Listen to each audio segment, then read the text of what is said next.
Matt, there's probably a process, not, again, Vern's talked to me, and to update that list. There's so many people who move in and out of the city, and anyone, I believe it's 18, I'm not sure, above that age pays it. And they come in and go out, and if they'll change addresses, then we don't have an updated, accurate address down on it. Well, see, when Judy Keller was treasurer, she says that the county level is 10,000. You have to earn $10,000 before you're on that per capita. Ours is 5. Yep. So what happens is the people, when they get their tax slip from the county, and they don't make the 10, they apply to have it forgiven. So the county does, of course, and then they take remove their name from the tax roll. So if we don't go back and add their name back on, because we're not the same. So are we in our best interest to go to the same level as the county, so then we're not having all these people fall through the cracks. They're never getting a per capita tax bill because they're not on the tax roll because the county removes them. Well, usually with our printout, we can definitely check that with the county. From the list from last year to this year, I don't think they have gotten rid of a lot of people. Okay. A lot of it comes back, return to send on address. And I was just saying this the other day, if we could send out some kind of notice, but again, if someone's not paying it, and they get a notice saying you're not paying, fill this out and send it back in. Or we can even do an address update. You know, I don't know what the solution to that is. But it's, the percentage collected is slowly going down. But that would be something that we'd have to check the agreement with Southwest. I know that's usually when council votes on that every year. It's probably, I haven't seen that agreement, but that's something we could definitely revisit and revise if council. I just like to know the costs that we're incurring when they go after the village with taxes. From Southwest, they charge the city to go after the delinquent taxes. Per capita or altogether? Per capita. Okay. I think we only get a percentage of what they're willing for. Yeah, if they get What I'm saying nothing, is they they're get nothing. charging us a fee for each person they go after. I think that's an upfront fee though, Mayor, from the beginning. But if they don't get anything, we don't get anything, they don't get anything. It's based on the amount of taxes they collect. But I know what you're asking. Because when I talk to I think there may be administrative there, administrative, because the cost, like the cost of mailing, they assess against the city plus That's their not percentage is only calculated on what the city actually collects. But the hard costs, so to speak, that's assessed amongst we have to pay that, correct? tax charge against. So that's something we can figure out what that is. I mean, they should be able to find it. We could request Will that. you request that just so we can, like I said, we're getting into start the budget talks here tomorrow, and it'd be nice to know, because then when we're talking about this per capita tax, we can probably make some decisions here on how we want to proceed with 2017. I'm probably going to say that probably when they did this ordinance, they probably had a collection rate of over 90%. Since a lot of people, the $10 tax, a lot of them either don't pay it or don't have a job or out of work. It would be something definitely to look at, to revisit or to update your address list or see if it was cost effective with Southwest. I mean, we looked at, we collected 27,000, so I mean, that's a lot of money that we're coming in from it. But if that's at 50%, I mean, it should be probably close to $50,000, $60,000. But I'm just saying it would be nice to be smart about it and try to finally actually address it. Because that is definitely a biggest pain we have every year. I'll check that out. Okay. I'll see if Southwest can, give us some information. All right. Thank you. All right, gentlemen, thanks. Thanks, Bruce. All right, Controller Brooks, you're up.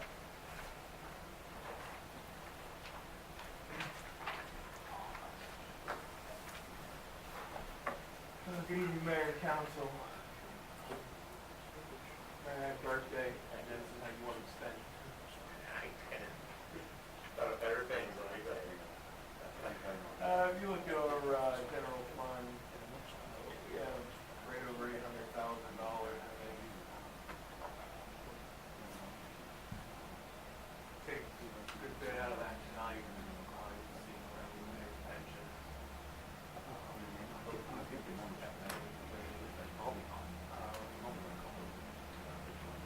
We have for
time of year for the start planning for the Collinsville Christmas, which will be December 3rd this year.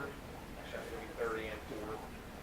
It was a really great time last year, and I'm excited for there will be a Christmas parade here that the Chamber's going to be putting on, and they're going to ask, requesting for some street closures.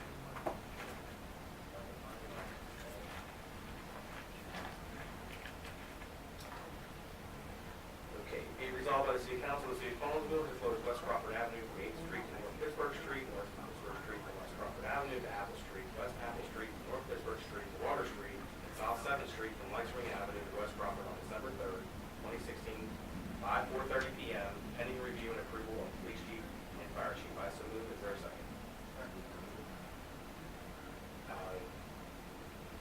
City clerk, take the vote. Councilman Burkett? Yes. Councilman Key? Yes. Councilman McIntyre? Yes. Mayor Whitmer? Yes.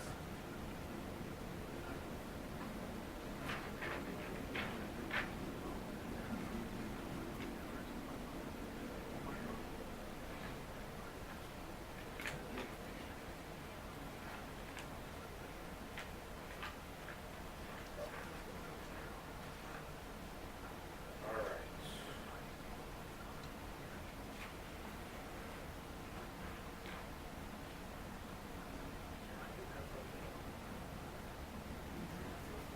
Okay, they're gonna, this year, part of the Collinsville Christmas Chamber is gonna be using the East Side Fire Hall for a lot of their activities for the kids. And this is gonna be a resolution to close down from Apple Street to Peach, in front of the Fire Hall. Be resolved by the City Council of the City of Collinsville to close North Water Street from Apple Street to Peach Street on December 3rd, 2016, from 10 a.m. until 7 for it's a Collinsville Christmas event, pending review and approval of the police chief and fire chief. I so move. Is there a second? City clerk, take vote. Councilman McIntyre? Yes. Councilman Key? Yes. Councilman Burkett? Yes. Mayor Whitmer? Yes.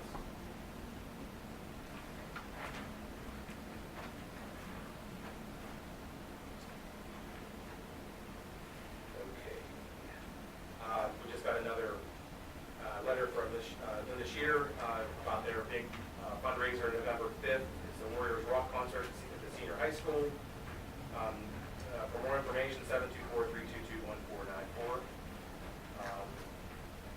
They also, on November 5th at 5 p.m., there's going to be a veterans luncheon at the senior high school. You have to RSVP by October 28th. November 25th is the deadline for wreaths across America. The placement of the wreaths are on December 17th. And the next one is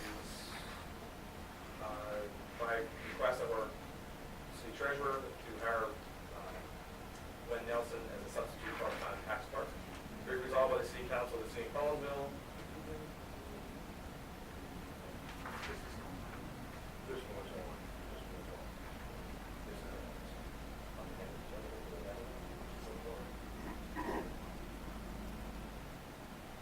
Six, all that. So, yeah, so we don't get that. Be resolved by the City Council of the City of Collinsville to hire Glenn Nelson as a substitute part-time tax clerk, retroactive September 8, 2016. Substitute position will be paid at a minimum wage of $7.25 per hour. As smooth as there a second. Second. City clerk, take vote. Councilman Burkett? Yes. Councilman McIntyre? Yes. Councilman Key? Yes. Mayor Whitmer? Yes.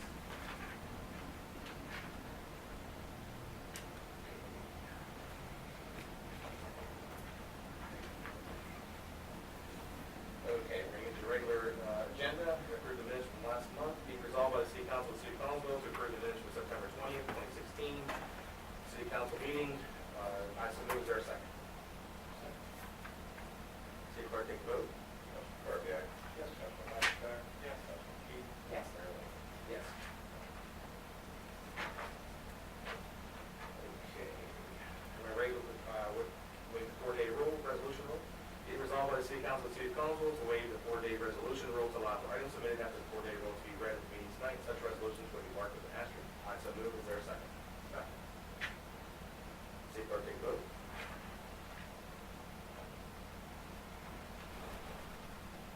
Councilman Key?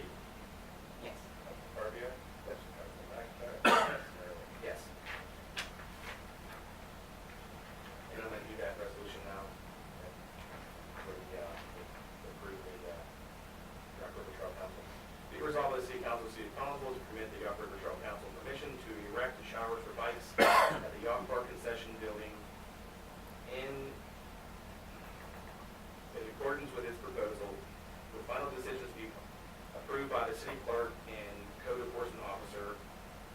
issuance of all necessary permits and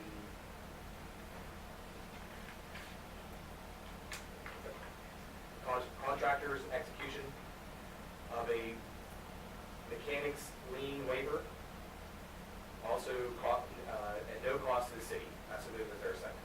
Second. City clerk, take vote.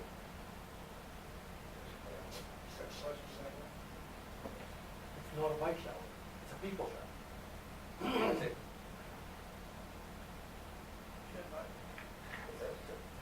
Showers for bikes, for bikers, I'm sorry, shower for bikers. Okay. Not bikes, bikers. Councilman Key, Yes. Councilman McIntyre, Yes. Councilman Burkett, Mayor Lambert. Yes.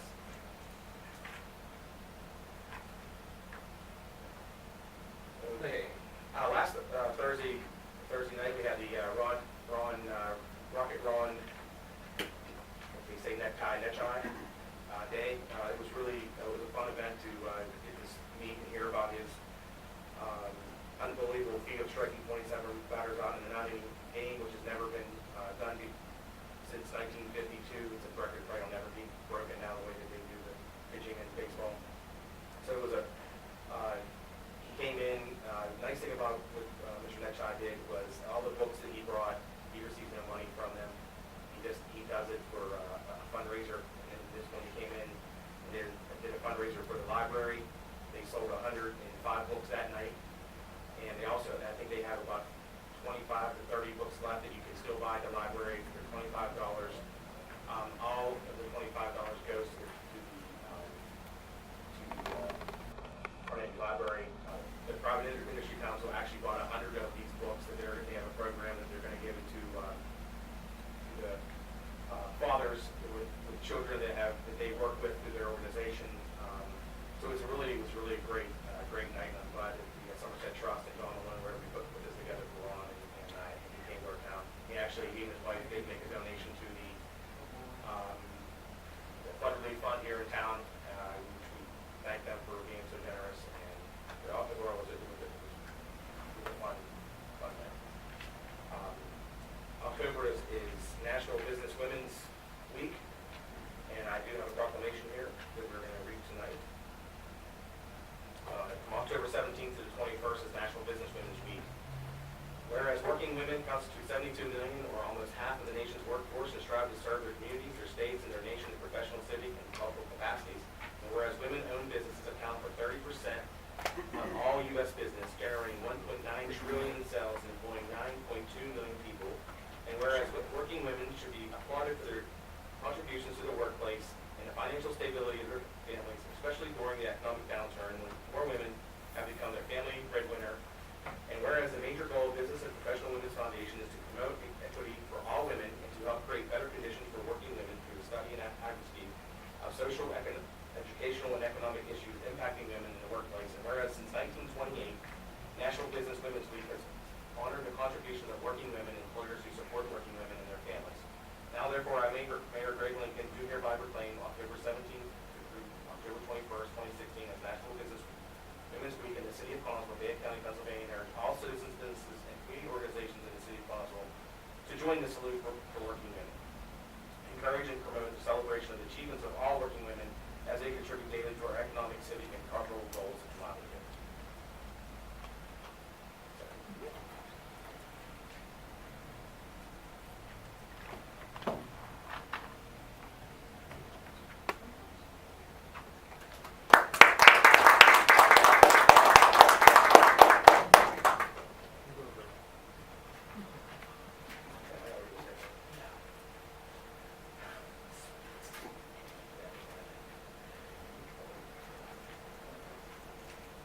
Okay. Well, actually, we'll get to this resolution. Chief, when I come up, we'll do the police department report. Our chief today was very active. We had a very active day in the city for our police department. They had a daytime burglary today, and their chief's luck, it was seeing another officer on duty, so he got to spring into action and feel like he was back on the beat again. And had a foot chase and caught the individual that was stripping poplar out of a rental property on Allen Avenue, and thankfully, no one was hurt, and I just, attaboy for you, for Sergeant James, for Patrolman Ruff, coming in and assisting you on capturing that individual, which I think he's still in the building, waiting for transport. Chargers are being tight. So, yes, and Sergeant James is doing that now, and so I'm just, good job. Thank you. I'm sure that's something we didn't expect to happen during a daytime thing, but I hear that this individual has been a problem. In the past, So we're hoping maybe this time they'll get some rehabilitation in our county jail or somewhere. But also, well, we were talking about, we're going to be passing a resolution giving our police chief authorization to sign for the new guns that the drug task force are going to be supplying to our department very soon. Duty thankful for duty that. weapons. Our duty weapons that they're issued. So we're going to be replacing 15-year-old, 16-year-old service weapons. And so I'm excited for that. These guys are going to be getting some new weapons to protect themselves in the city. And our district attorney is going to be coming at some point, maybe November. We're going to have the resolutions here to pass it. And then once they get the new revolvers, are going to certify on them and then go into rotation, and we're going to hand off the old service weapons back to the county. Correct. Part of the deal, we're going to send our old sidearms back, and they're going to take them and trade for, some of the, to refund some of the money, and we're getting 18 new weapons for our officers, a couple of spare on the side if we need them, and it's been a long time coming, so we're looking forward to getting new weapons. I'm excited for it. I mean, when I just had started with our Chief Capitos, and he started this process to get those, and so I'm glad this is, you're finishing up and getting this actually happen. In the next few weeks, we'll It's be. a lot of money, and it's something we don't have. It's just, it's all. It's a much needed update. Well, the great thing about it is it's all being paid for by drug busts. Right. And I love that. I think that's no better way to spend that money than they confiscate and supplying the people that arrest them with the equipment that they need to do their job. So I think that's wonderful. And the other thing that we just had installed this week that we're waiting on getting information from our district attorney is a prescription drop box that will be down in our police station. Not available yet. Once we get the official use of this box, we're going to make sure the police chief's going to do a official press release. We were hoping to have something here because this Saturday is National Turning Your Own Prescription Drug Medicine Day. Get something out there. We're hoping to get the stipulations on what we're supposed to do with that and how it goes, and so we can start this weekend. But we will not know until we get further information from our district attorney on how that process is going to go. But I'm excited for it. I think it's going to be a good thing, and I hope that people do take advantage of this. Because truthfully, if you have prescription medications in your house and you don't need it, get rid of it. You're less likely to have somebody break into your home looking for pain pills or anything else. If it's not there, they're not coming. And I really hope that a lot of our community takes advantage of this box and brings in the prescription drugs so we can get rid of them. I've gotten calls, received calls from people with loved ones passed on. They don't know what to do with the unused prescription drugs, and they don't know where to take them, what to do with them. Because we definitely don't want them flushing it down their No, toilet, no. because, they've definitely done studies of that getting back into our In drinking our water system. in our water system, so they just don't know how to deal with all that, so we definitely want that disposed this way. So I'm looking forward to it. It's a secure location here, which is video monitored, and so it's a safe place where you can come to do that. And so once we get all the stipulations on how we're supposed to do it, we're going to immediately release out. I'm hoping here the next day or so, so Saturday, we could have people start bringing them down. And the nice thing about it is we don't actually, the city's not the one that disposes of them, or the police department, correct? There's another organization that comes in and takes it, and they. Fayette County Drug and Alcohol, they'll have someone come in and with the key, unlock the box. And we have no key to that, correct? do, You do, okay. but until they, Take ownership of it. yeah. Okay. Yeah. Well, that's good. That's even better, you know, just, yeah, I think it'll be a good thing. It's installed, it's ready to go, so we're ready to get started on that. Anything else you wanna, anything out there you wanna put out there? Or do we have any, I see we haven't really have any issues in our parks, recently, or have you have any? Nothing that, stands out that I can recall, though. Okay. All right, thank you, Chief. I just real quickly, the police department brought in $6,000 in fines in September. Our call volume is very high. That's why Chief is having to do actual police work, not just the administrator here. My legs are sore from running. Well, he's definitely going to need a rest, but, we were answering a lot of calls, and we're a lean police department here, and so it's, Good night. have a good night. Thank you. We do, 47 citations, we've been having, actually had some accidents in September, and so we are busy, and there's guys are working hard, so. All right, moving on. So I got some resolutions that we have to do our yearly thing for our community bond funding, requirement. And for this first one,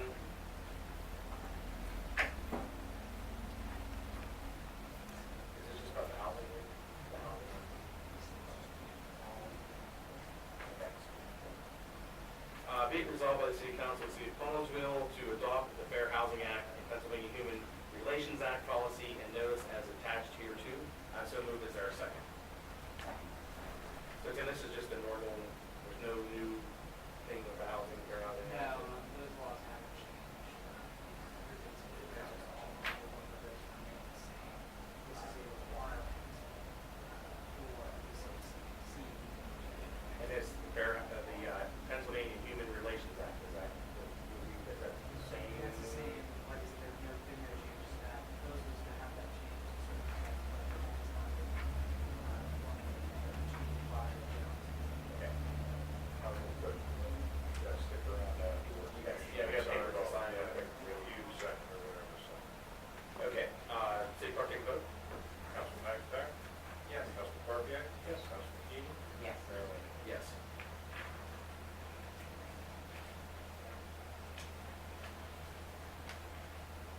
Oh, no, you're.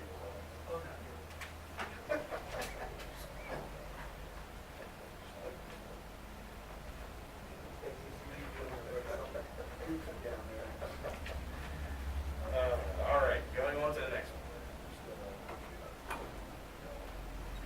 Be it resolved by this, be it resolved by the City Council of the City of Collinsville, designate the executive director of the redevelopment authority of the City of Collinsville to serve as Section 504 compliance officer throughout the implementation of the CDBG program, and to adopt the Section 504 compliance policy attached here too. I so move. Is there a second?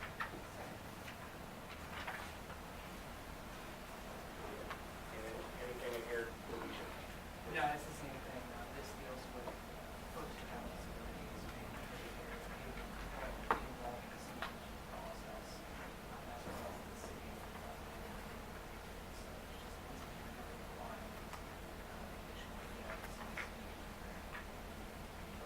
City clerk, take a vote. Councilman Keenan? Yes. Councilman Barbier? Councilman McIntyre? Yes. Mayor Lambert? Yes.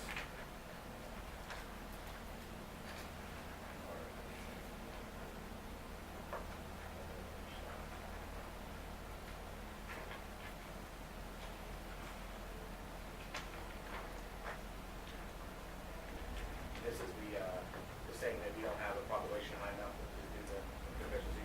Okay. Be it resolved by the City Council of the City of Collinsville, be it resolved to accept and adopt the redevelopment authority's four-factor analysis for limited English proficiency persons, including but